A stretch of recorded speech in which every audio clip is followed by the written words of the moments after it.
শুনতে পেলুম পোস্তা গিয়ে তোমার নাকি মেয়ের বিয়ে। গঙ্গারামকে পাত্র পেলে? জানতে চাও সে কেমন ছেলে? মন্দ নয় সে পাত্র ভালো, রং যদিও বেজায় কালো।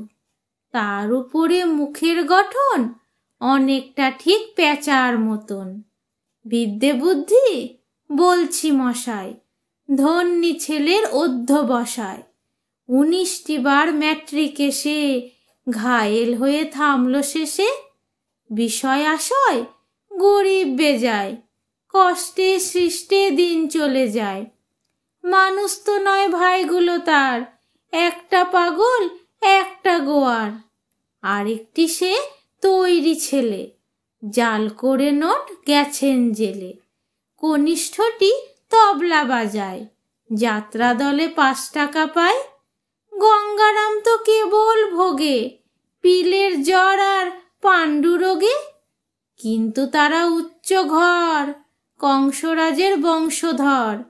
শ্যামলাহিরি বনগামের কি যেন হয় গঙ্গারামের। যা হোক এবার পাত্র পেলে, এমন কি আর মন্দ ছেলে।